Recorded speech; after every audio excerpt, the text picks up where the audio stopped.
Introducing Research Methodology 2025, your ticket to mastering research, brought to you by the Center for Learning and Teaching at Foreman Christian College University in collaboration with National Academy of Higher Education at the Higher Education Commission and the United Board. This isn't just another course. It's built around the renowned Vitae Researcher Development Framework, covering everything from deep subject knowledge to personal effectiveness, professional standards, and real-world impact. We are immensely grateful to our experts who have graciously offered their time and expertise in the spirit of knowledge equity. These experts are among the leading voices in their respective fields. And yes, it's 100% online and totally free, wherever you are in the world. Whether you're a postgraduate, early career researcher, or simply passionate about better research, this course is for you. Join us and be part of a movement for knowledge equity. Sign up now and unlock your research potential.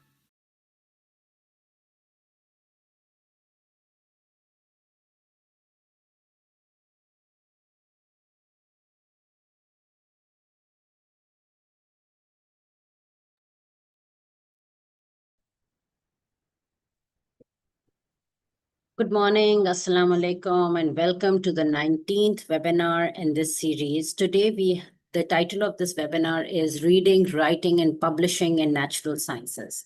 Earlier, we held a webinar dedicated for writing in social sciences and humanities.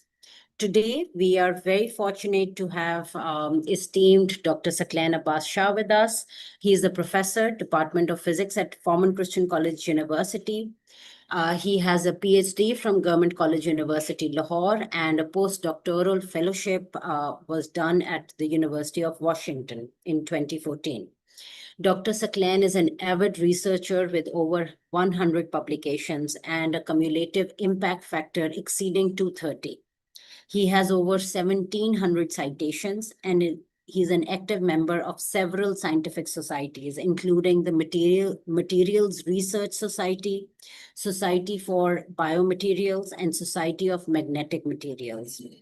Dr. Saqlain is associated with prestigious journals such as Chemistry of Materials, Nanoscales, Journal of Materials, Chemistry B, Biomolecular Journals, and Journal of Applied Physics, RSC Advances, and IEEE Transactions on Magnetics. He is not only an academic researcher, in fact, he's also a social media activist and a blogger, and he uses digital media to voice his thoughts through multi-genre writing. So welcome to this session. Welcome, Dr. Saqlain, and thank you so much for taking out time for conducting this session. So the format is that before you take the stage, Gohar is going to take the audience through netiquettes. And after that, the floor will be yours for about 45 minutes. The chat will be disabled for the initial 30 minutes of this session. And starting from the final 30 minutes, we'll open the chat.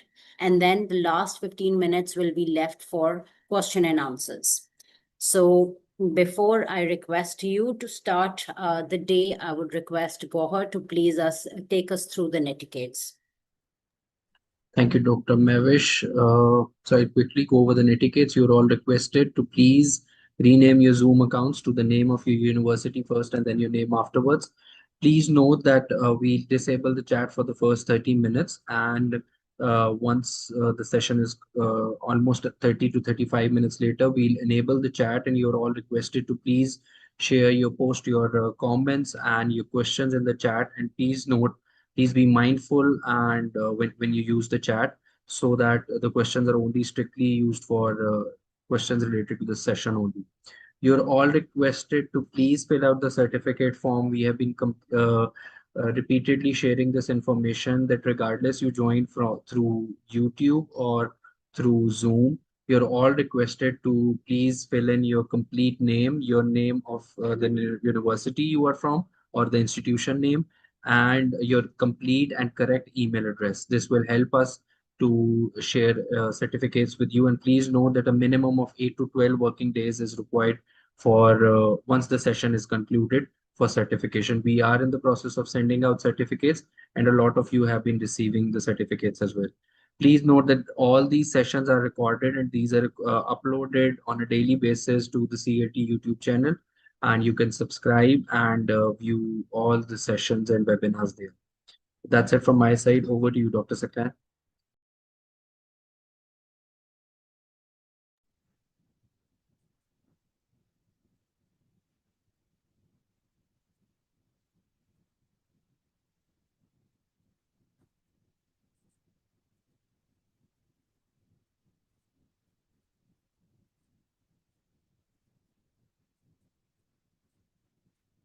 Can you see my slides? Can you hear me? Yes, sir. All good. Can you watch Yes, me? sir. Okay. Yes, sir. Thank you, Dr. Mavish, and thank you, Gaur, for the generous and kind introduction. Uh, as you know that this session is about reading, writing, and publishing in natural sciences.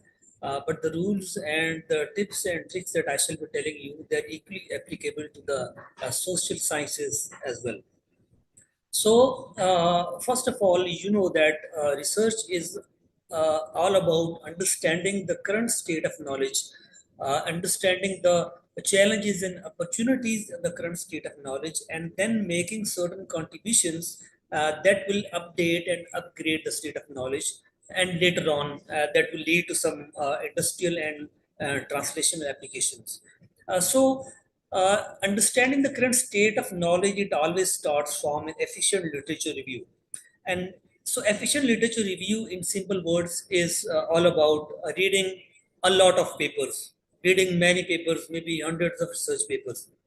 Uh, so, for those who are just starting the research, there are some BS, MS, or some PhD students who have not much experience in efficient literature review. Some of you may not be well aware of what you are going to pursue, what is your narrowed research area. So I suggest that they must be starting with the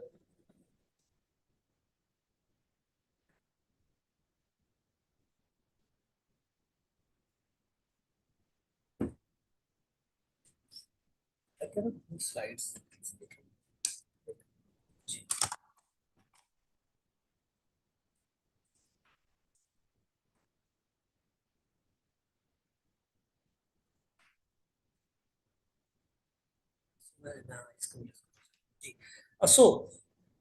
So, I think starting with review articles gives a very good opportunity to understand the complete state of the current knowledge. I mean, if you read a couple of review articles, what is a review article? A review article is a paper that actually explains the current state of knowledge. It encloses various researches, various different scientific developments in that particular field, in that particular narrow field. And if you read a couple of 3 to 4 or 5 good high impact review articles, you will understand the fundamentals and the basic science, and where that state of knowledge resides, it stays at this particular moment. And these review articles will give you further opportunities to then narrow down your research domain, to pick up certain challenges, to pick up certain opportunities in which now you will come to the later stage, the next stage of reading the research articles of that particular field, the narrowed down research articles. So for that, you know that Google Scholar is the best and the well-known database for finding the research articles. And if you put a query in that Google Scholar, you will see the results in millions. You will find millions of searches and millions of research papers in that database. But you're not going to waste your time, and you just want to find the pearls of wisdom from the ocean of knowledge. The ocean of knowledge is the Google Scholar. So, how will you narrow down your research? What kind of research article will you be picking? So, always remember, always read the high citation research articles, the, the research papers from the very high impact papers. Only high citation papers and high impact papers will give you opportunity to find some meaningful research, to find some meaningful state of knowledge, and it will provide you more opportunities and new concepts and novel ideas you will only be getting from the high cited and high impact papers, and not by reading the junk and low impact papers. And then after reading many papers on that particular narrow line, you will next stage will be to reading the research articles from the most recent years, from 1 year, from this year, from the previous year, so that you actually know what is the current state of knowledge. And remember, this reading research articles, it is not just 1 or 2 months process. It is in fact an ongoing process. You will be reading research articles for at different stages, and sometimes you will be reading one research article at different stages of your degree, of your research. For example, you will be reading a research article first during writing a synopsis, and your primary focus will be on the introduction section and on the methodology. And later on, when you will be carrying out your research, you will be paying more attention towards the methodology of those papers. And later on, when you have conducted your experimental work, and now you want to come for the write-up and the data analysis and data interpretation, then you will be reading those same research articles with a different perspective of understanding and interpreting and analyzing the data that you want to present. So you will be referring to your research articles again and again. So that is important that you maintain a library of those articles. You download many articles from the Google Scholar, and later on you will find that not all of them will be useful for you. So discard all those unwanted stuff and then keep the library neat and clean. And I always prefer that you take a print out, you print those articles on the paper and then annotate them with a pen. If you look at the screen, you can see that these are the articles that I annotated for myself, because remember, later on, ultimately you are going to publish your own article. You're going to publish your thesis and your research article for a journal article. And the jargon, the technical language, the technical terminologies, that particular academic technical verbosity that you will be writing in your own article, you shall be borrowing that verbosity from these research papers that you will be reading. And as I told you, that at different stages of research, you will be reading these papers with different mindset, with different preference. So you will always be annotating them. If you look at this, the introduction, certain paragraphs of introduction are annotated, and wherever I find some important and useful information that I think that I shall be using that information later on, and I should be using that the technical jargon, the technical verbosity later on in my own research papers by borrowing these types of language styles.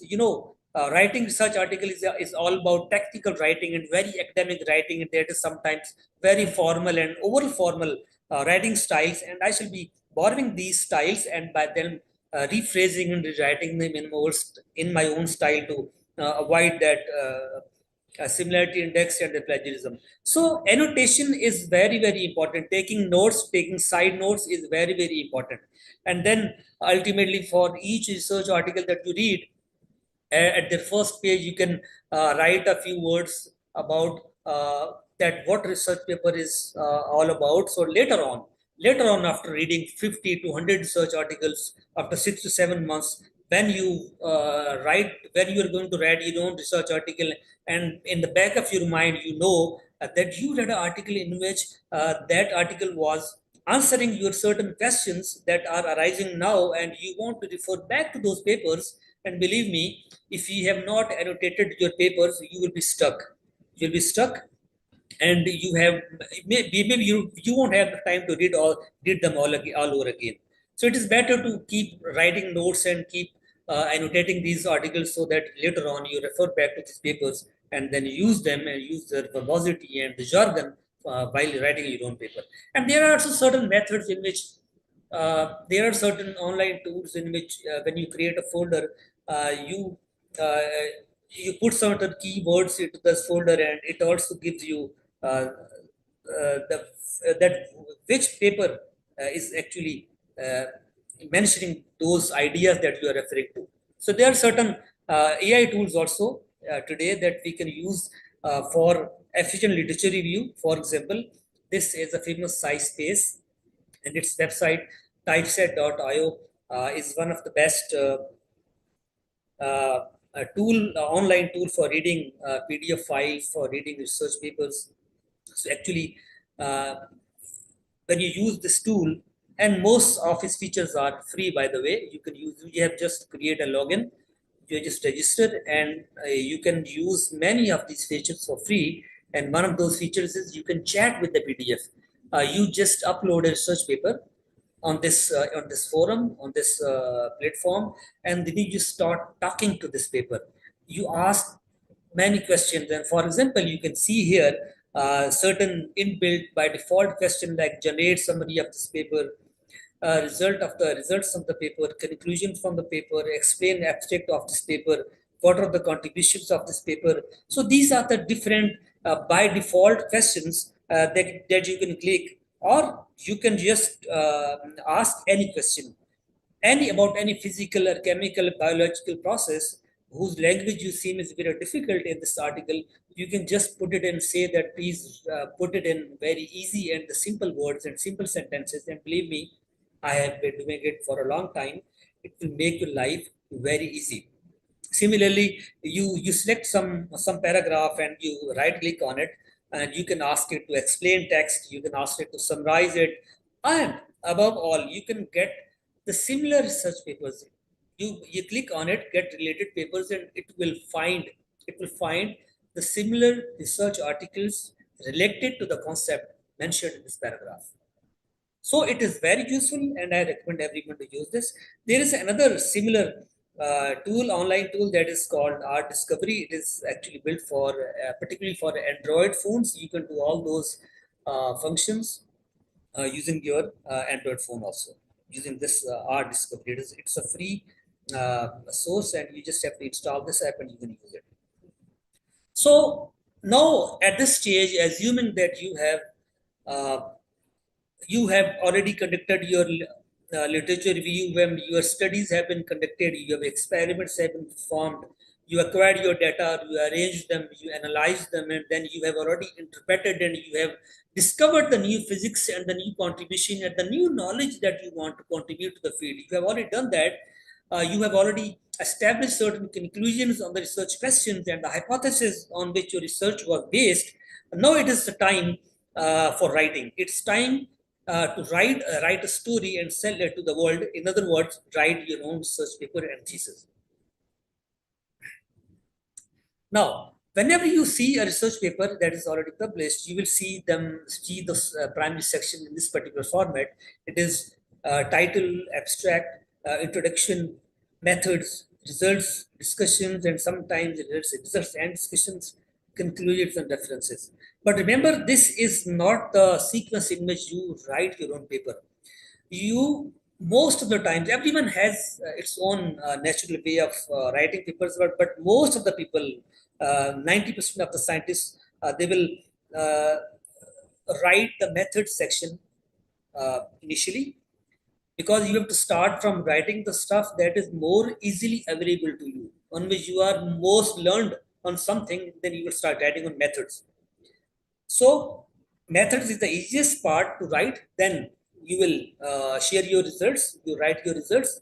You put your plots and or your data. And after putting your data, you will discuss, interpret, analyze those data, and present the new science, the new contribution that your results have presented. And after doing discussion, it is time to conclude your findings, ultimate findings. What are the concluding outcomes of your research?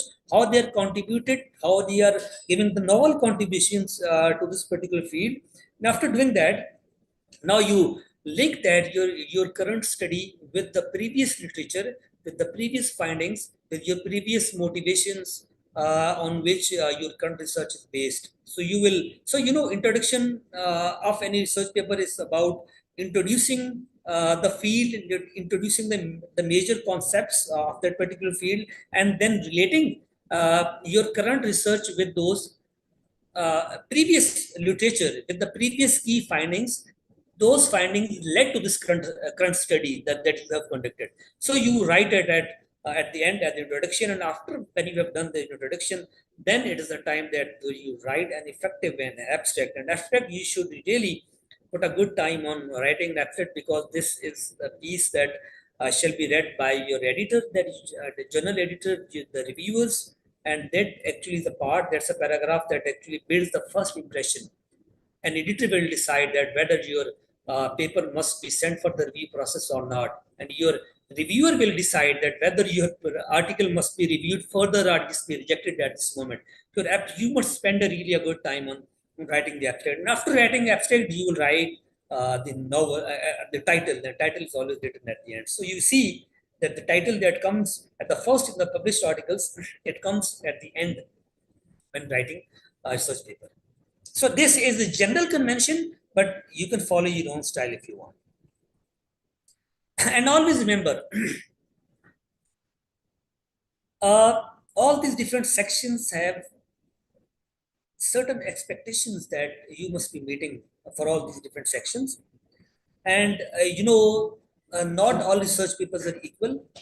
Like not all journals are equal, not all research papers are equal, and research papers, their readership, their citation index is based on the quality of that paper, the quality of the content, quality of the scientific facts, and the way you present those facts, the way you sell your product.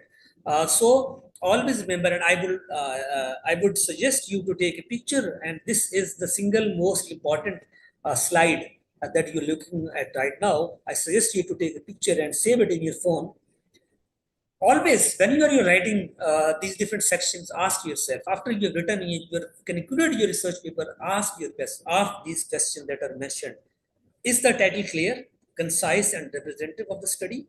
Does the title overstate or understate the finding of the study? If it is abstract, does the abstract present the rationale of the study before discussing the purpose? Does the abstract clearly define the purpose of the study? Does the abstract include a brief description of the methods which was done and results, what was found? Does the abstract conclude with the conclusion and implications? Are the methods and results in the abstract over descriptive? Then you have to present certain keywords, and similarly, in introduction is the background information relevant to the study. Have the gaps in the existing literature been clarified in the introduction? And remember, every new research is intended to fill the gaps in the previous research. So if your research is not filling those gaps, if it is not filling those challenges, it means that your research is not of good impact. So you have to ask this question, and you have to relate it with the introduction, that how you are trying to fill the gaps. Is the rationale of the study clear? Have the hypothesis and the research question been stated? Have the objective of the study been presented clearly? Does the introduction exclude details about the methods and results? Because you are not going to put the methods and results details into this introduction section. And similarly, materials and methods and results and discussion. Results and discussion is the most important part, because it is not just a bunch of the data. It is not just a bunch of tables and graphs and images and pictures. Actually, it is much more than that. It is that discussion section, it is that data analysis, data interpretation, in which you are extracting and contributing some new science, some new knowledge that does not exist before. So you are doing something new. So your data interpretation is very important. So you have, if you really want to get your article published in a high impact and attracting very good number of citations, then you must pay attention to the discussion section, if it is the most important section of the research paper. Does the order of the results correspond to that of methods?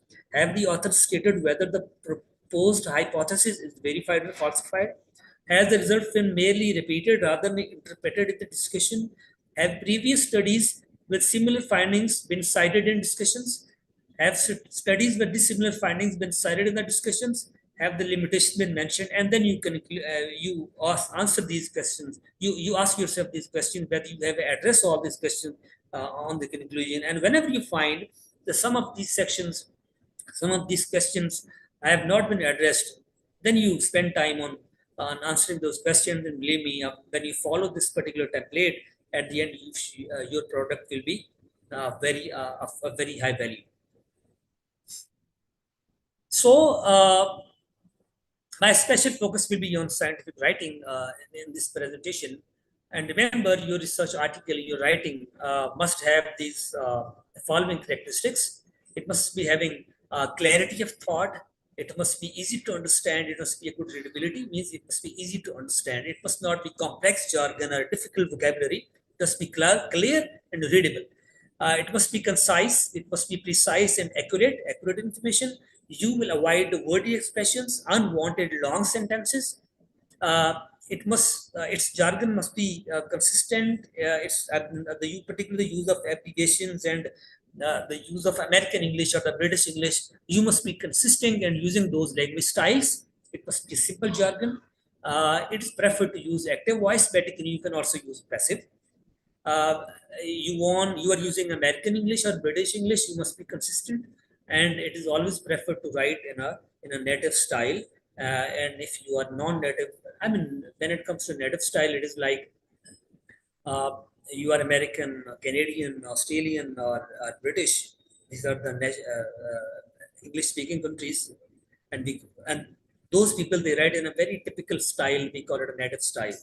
But all the other countries, they are non-natives, and now we see that most of the journals, particularly the high-impacted fancy journals, they always mention in their during the submission instructions that your article must be written by the native speakers, the native writers. So at this stage, sometimes you may have to let your articles pass through some experts, whether it is your supervisor or your colleagues, who have a very good expertise on these academic style writings, scientific writing in native style. So here are certain smart tips and tricks in the academic writing. Remember, do not begin titles, headings, and figure and table captions with an article. I mean, don't start these things with A, N, D. It's not an academic style. Abbreviations must be defined at the first use in abstract as well as in the main text. So if your abbreviations are being used in abstract more than once, you will define it in abstract, and then you will again define them in the introduction section and whenever they first appear in the text. Do not define an abbreviation if it is not repeated. Only use abbreviation, then you know it will be repeated. Once an abbreviation is defined already, you have always to use it. You will use it definitely. Do not start a sentence with conjunctions such as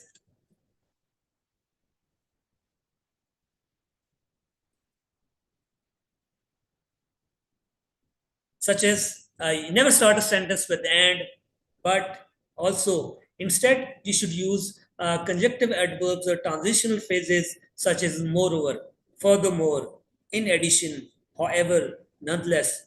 This is the formal academic style for scientific writing. And then I wrote this sentence: he walked about 5 kilometers, he walked around 5 kilometers. No, about and around, they are non-academic words. They are not appreciated in academic style and scientific style. In fact, you will write he walked approximately 5 kilometers. Always put a space between numbers and their units.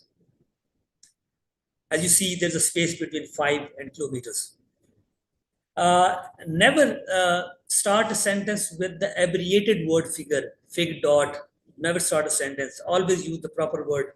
Figure 1 shows XRD plots, etc. Do not start a sentence with numbers like 5 men went for home. Don't use the number, use FIVE. Do not use don't, doesn't, didn't kind of expression in academic writing. Instead, use do not, does not, did not. Adverbs that end in ly and an adjective preceding a noun are not hyphenated. For example, a highly respected professor. There will be no hyphen between highly and respected, because when there is ly at the end, you will not hyphenate it. It does not require a hyphen. Now, this is an example of a native style that a non-native Pakistani Indian will write. To observe stars, he used a telescope. But an American person, he will write, he used a telescope to observe stars. We improved the film's flexibility and transparency of the film. Now, the film's flexibility, this is called sex-on genitive in academic writing, and you always avoid using sex-on genitives in academic writing that is only mentioned for the humans. So it is, you will write, we improved the flexibility and transparency of the film. A single space should be inserted before and after mathematical operators and symbols and equations, such as all these plus, minus, greater, less. You will always put a space between these operators.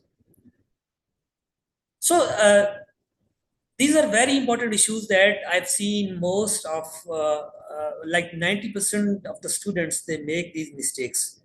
And most of the times, even our experts and our supervisors, they also do not know, and they also ignore this kind of jargon.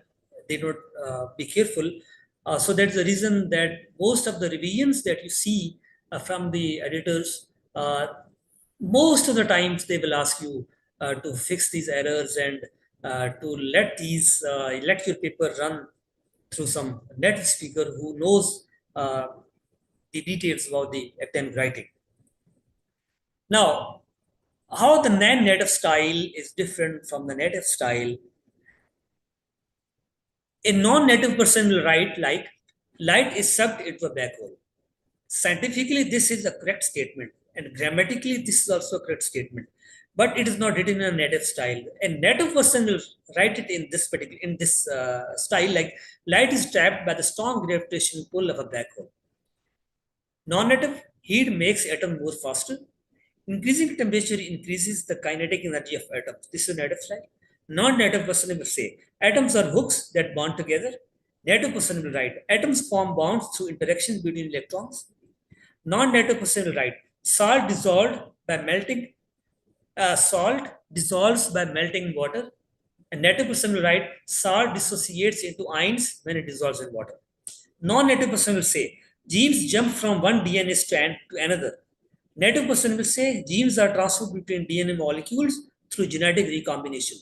Non-native person will say, plants eat sunlight. A native person will write, plants convert sunlight into chemical energy through photosynthesis. Now you see the difference between non-native and the native style, and that is the reason that most of the fancy and the high impact journals, they always recommend let your article run through some editorial service of the based on the native speakers.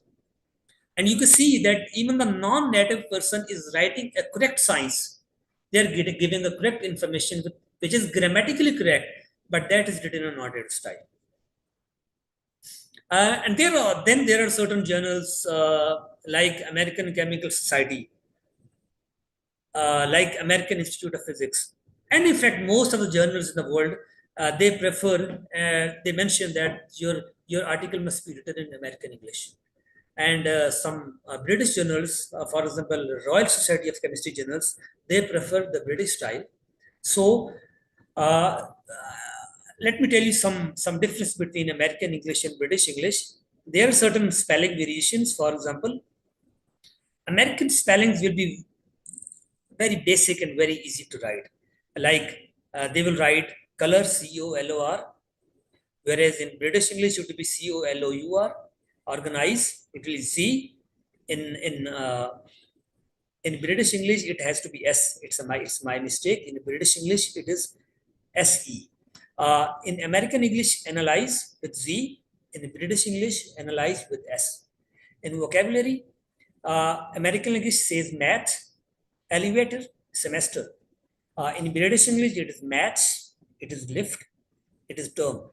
In punctuation, American English mentioned double quotation marks, period and commas inside the quotes. Now, this is important. You know, we Pakistanis, we mostly put a full stop or comma at the end of two quotes. But in American English, it has to come before, within that inverted commas. In American English, it is serial comma used, whereas in British English, it is single quotation marks, periods and commas are outside the quotes, and serial comma is less commonly used. In grammar, it is Americans use simple past tense like on the weekend, and in British English, it is a frequent use of present perfect tense, and it is at the weekend. It's on the weekend and at the weekend. Formality. American English is generally more direct. It is mostly informal, whereas the British English, it retains certain formal tone. So British English is more formal. Uh, and there are certain the difference of conventions in dates and numbers, as you can see here. In American English, it is month, day, and year. In British, it is day, month, and year. And mostly the Pakistanis write day, month, and year in everyday routine matters. Yeah. Then you have to do an effective use of figures and tables. Purpose of figures and tables should be to clarify and not repeat the information in the main text. You have to explain the information in the text which is presented in the tables and the figures. You have to place them close to the first mention in the text. Wherever you first mention that data in the text, you have to put your figures and tables close to that information. Font of figure, legends, and text should be large enough to read clearly. Remember that if your article contains certain pictures and certain images whose font is too little to read even, your editor and your reviewers will throw that away because they're not able to understand the context. So always make sure that your figures, your pictures, they have sufficiently large readable font. Be consistent in formatting figures, tables, and captions, and always use a unique, whatever the style is. If you're using a 14 size font, then you have to write that 14 size font throughout all those images and tables. Follow the journal's author instructions and apply templates, if any. This is important. You have to cite the sources to avoid the plagiarism. Always remember that whenever you're borrowing some information, you want to interpret your data, you're discussing your results and giving the analysis of your results, and then you use certain technical and scientific reasons, and you are borrowing that knowledge from some other source. You have to give the reference, you have to give the proper citation, and you have to acknowledge the source, because every information, every knowledge that you are putting in your paper, and if it does not belong to you, you have to acknowledge the source, you have to give the proper citation. And you must use reference management tools such as Rotaro and EndNote and Mendeley for managing references. It is important because when you submit your research article in a journal, and most probably if it is rejected, on the average a research article is rejected 2 to 3 times on the average. And when you submit your article to some second journal and it has a different referencing format, then I hope you hate that you have to manually put all these full stop and commas and all these italics in the reference styles. That is a very dirty work. So you have to make this effort for the one time only. Use these reference management tools, Zotero, EndNote, and Mendeley. And believe me, when you are switching a journal and you want to convert your article to some new journal for journals format, it is just one click away. You just click it once, and that tool will convert your article according to the new format.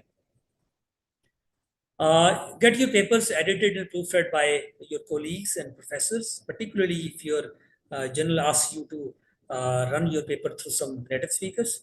And you can also use artificial intelligence-based tools to check grammar, such as Word's inbuilt editor is also useful. Then you can use Grammarly, Quillbot, Paperpal, and many other tools. So that was some information. Now, if you have any questions, feel free to ask. Thank you.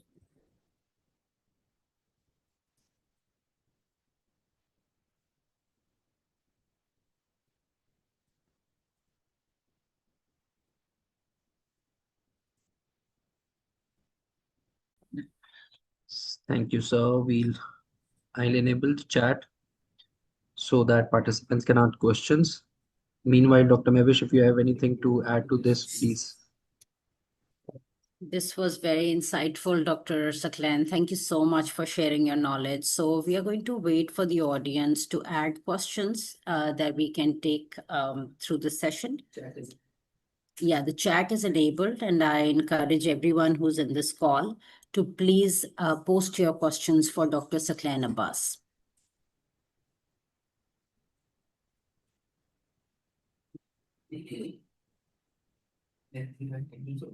All right, Dr. Saklan, if you could please elaborate on the writing style and the length, especially the length, because the natural sciences publications are very to the point. They just report the intervention and then the results, unlike the social sciences and humanities. So what's your take on that? How much should be the length of the publication? It totally depends on the quality of your research, the amount and the extent of your research. It totally depends on that. I mean, if you have conducted your research and you can present all your data and interpretations in two pages, in 1,000 words, that is sufficient for you. And if your research is really extensive, if you want to send and your collection of data is really awesome, you have put a number of new figures and tables. Your data interpretation is very exhaustive and very detailed and comprehensive, and you really want to target some very high impact journal, then you should be writing a single large research article like of 30 to 40 pages. So it totally depends on the extent of your research that you have conducted. It depends on you. Thank you so much. What are the most important analysis tools for material sciences, especially simulation side? In material science, you are actually studying the characteristics and the physical and chemical properties of certain materials that you have prepared. So it again depends on that. What is your research focus? What is your hypothesis, and what are those new contributions that you want to make? And all these things are usually decided within the synopsis process. When you are submitting your research proposal and synopsis, at 60%, 70% of the times you already have decided that what will be the research question and how will you pursue that research and what kind of studies you shall perform.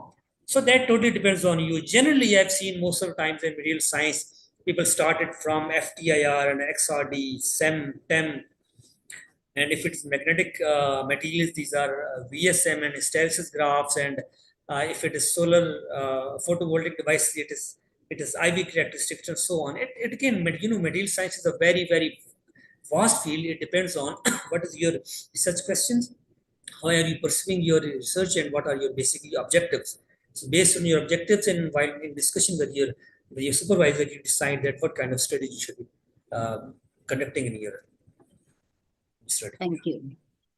Sir, we have a question related to literature reviews. Is there a specific way that scientists should conduct the literature review in natural sciences, and any specific framework that is recommended for natural sciences? You see, literature review is the backbone of your research. If you really want to do some qualitative, some high quality study that must be published in some high impact journal that will later attract a good number of citations, then your literature base should be very, very strong. And as I told you, you have to read many hundreds of research papers. More you read, more you are clear in your mind, more you are focused in bringing novelty into your contributions into your study. So it is about reading more and more research papers. And for MS and MPhil students, I always recommend you must read at least 100 research articles, and then you must base your synopsis in research proposal. And if you are for a PhD, then the number must be in hundreds. A few hundred research articles must be read by you, so that only then you shall be not able to write on your own research article. And then it's an ongoing process. This research literature review process, it does not stop the moment you start doing your experiments. It is an ongoing process. At every stage, you should be referring back to your research article. As I told you earlier, that you will be reading a single research article number of times, each time with a different focus. and each rhyme with a different, emphasis. So it's an ongoing process, and you keep doing it till your thesis is submitted most of the times. Thank you so much. Can you please reiterate the qualities of a good, solid hypothesis in the field of natural sciences? What is hypothesis? Yours always remember, research is all about finding new opportunities or meeting the previous challenges. There are always challenges in the existing state of knowledge. There are always, and when there are challenges, those challenges become opportunities. Now, this is how this technological era that we are living in, this satellite and our digital devices that we use all the times. This was not built over one night. Hundreds of years we have arrived this stage after hundreds of years. It is all a continuous evolution, and it was step by step gradual evolution that we arrived at this stage. So it was all about finding the new needs in the needs of your environment where you are living, where you want to make your life easy. And to make your life easy, you had certain challenges that must be met.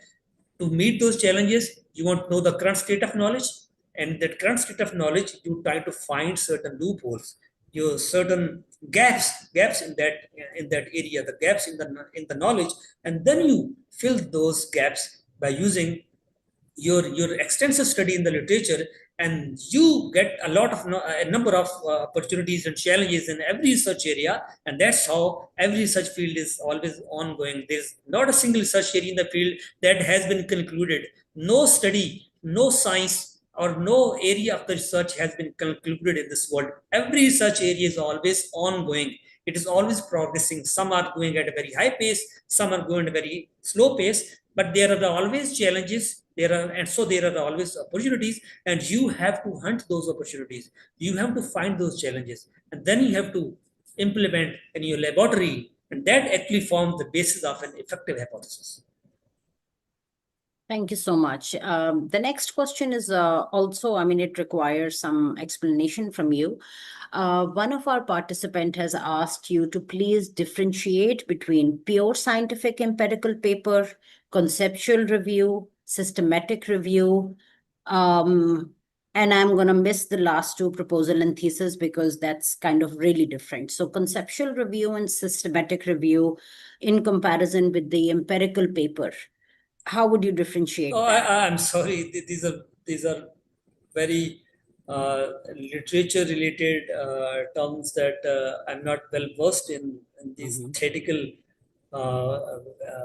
terms. So I'm more focusing on the practical thing that I do myself, and I teach how to do them to make your life easy, to make your study and your research easy. So these technical and very theoretical terms, I'm not well versed in these different technologies. That's all right. I just want to remind the audience that we have had dedicated sessions on use of AI tools, proposal writing, literature reviews, systematic literature reviews. So please visit the CLT YouTube channel, because there is a full range of webinars available there dedicated to each of this, especially, thesis writing, proposal writing, literature reviews. Many of you are also asking questions related to AI tools, which ones are not detectable, which ones should be used, how should you approach the literature. All of this information is available in webinar number 2, which is especially on AI for research. As long as, and as far as this is concerned, that which AI tools will go undetected in your work. So let me tell you that unfortunately, all AI tools are detectable if you simply copy paste the information from one source to your thesis or your research publication. There are sophisticated tools available with the journal editors that can detect the AI generated content. So we certainly do not endorse this notion that you use AI only for, creating contents of your academic publication, and without rephrasing, without personalizing them, without contextualizing them. If you use them in any sort of publication, they will be detected. And So may there I is add, no answer for that. may I add a few words on AI, because Sure. I have also been teaching as well as doing AI in scientific writing also. So someone has asked question that how to use AI tools for reading the research papers. I mentioned the two AI tools at the beginning of the slides. Uh, you can use those tools, and you can actually talk to the PDF. You can speak to the PDF. That is the one way. Like, I mean, you upload that PDF file into those tools, and you just talk to them. You can ask them any question, any information. So you don't have to write each and every article all the times. You just upload that file, and you talk to them. You can do the similar thing with ChatGPT, with DeepSeek, with Grok, and all these other tools. Just upload that file, and it will become an expert of that file, of that paper for that time, and you just ask it any question, and it will answer you. So AI tool has really revolutionized, in fact, every aspect of life in this world, but among them is also uh, that literature review and the reading articles has become really very efficient, very effective, and time saving. So Absolutely. Yeah. yeah, so regarding how to go undetected. See, uh, these are the machine languages, and machine languages are always overly formal. They're very formal. You just bring me a few sentences, and I can tell you that this is written by ChatGPT. There you will see a frequent use of words such as it will use underscore, showcase, delve, skinked, demonstrate. It is so artificial kind of language which the humans do not use in their everyday affairs and everyday writings. Although I understand and we understand that the scientific and academic writing for journals is also very formal, uh, but it is not as much formal as is written by the ChatGPT. So most of the times it is not easy, and you have to write it in your own words. But again, every challenge has a solution. Uh, since I use AI a lot, so I know how to do this. That ChatGPT, I have done it many times. That I have understood that how actually ChatGPT is used these only formal words. So I understand what is happening inside. So by using that knowledge, those tricks, I have developed certain fonts, certain prompts. Then I give it to the ChatGPT, and I tell them that do this and do that, and so there are certain ways that it generates a text. I have done it myself. It is not impossible. It is difficult, but it is not impossible. It generates the text that looks like a human written. But believe me, all those tools that claim to be humanizing the writing, they do not work. They have a lot of grammatical errors. They just change the tone, and the scientific tone and the academic jargon is also compromised. So if you are good at using AI and you love prompt engineering, then after some struggle you can find certain prompts in which you can use that chat gpt also. But I don't suggest you must not be doing it. Instead, use your own brain, because artificial intelligence has one disadvantage, that it is compromising your creativity. Your creative natural writing style is being compromised. So I suggest that you should take help from AI, but never uh, just copy paste the content, because most of the time it will be detected by the Turnitin and other tools. Absolutely. And as far as AI is concerned, AI is not limited to only language tools. AI is used for approaching literature, for finding consensus in literature. As Dr. Saklan also mentioned, that there are tools in which convert PDF files as, they interact with the users. So earlier, when readers had to read through, let's say, 40 or 50 research articles to summarize one concept, now that is possible with the advent of AI. So let's use AI meaningfully and reasonably to enhance our own potential rather than relying on it to just create the academic publication for us, because there is no way you can go undetected in that context.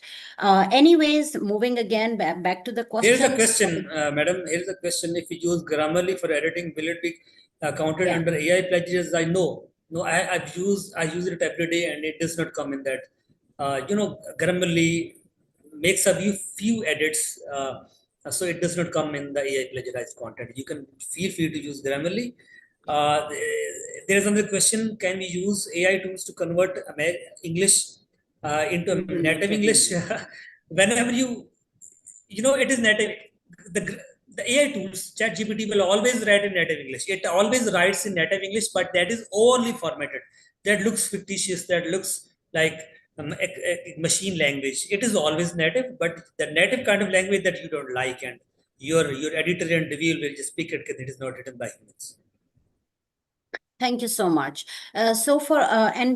All the participants who have asked us questions like what sort of journal should be selected, how should I phrase my research paper, I think you need to take help from the very, beginner's level of research, where you try to frame your research under one domain, create a title, look for the relevant journals. All of this help is available online, and we really encourage you to be independent in finding support for yourself. So bringing resource persons like Dr. Saklan Abbas Shah here to this forum, it means that he can extend your understanding in terms of writing, publication, and publishing in the field of natural sciences. He can talk about the technical aspects.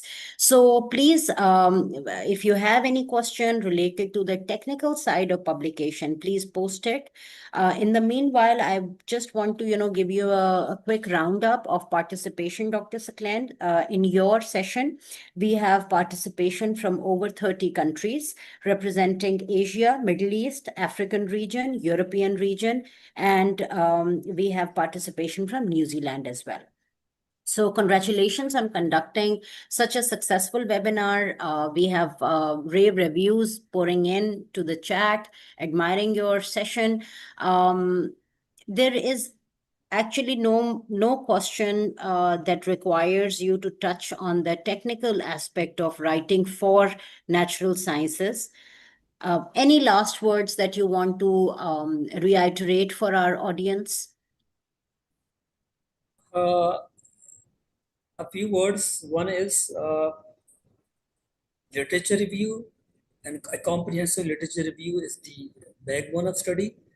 Always do research to fill the gaps with an industrial and application dimension for industry, not just for writing research papers and getting promotions. That is the biggest dilemma in our, particularly in Asian countries, that our promotion systems are designed in such a way that since we need more and more research articles for promotions, so our research productivity is not up to the mark. For that's the reason that our researches, our studies, they do not contribute much to the economy of our country. So we must be studying for the sake of improving our economy, our industry. So relating research with the industry, and then always pay attention to the English language.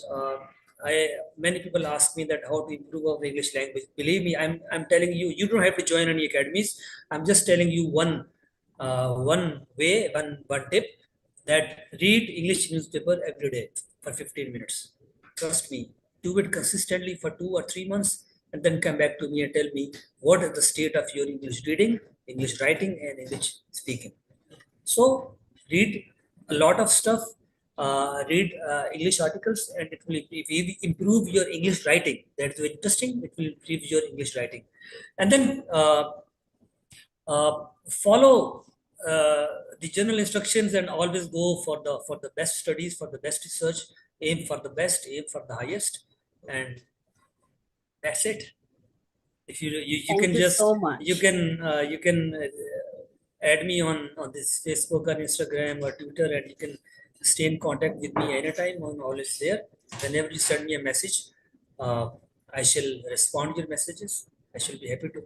Thank you. Thank you so much, Dr. Saklan. This is such a generous move on your part to share your personal contact email IDs and to share your social media handles. So we hope that participants will get in contact with you and they will directly post their queries to you.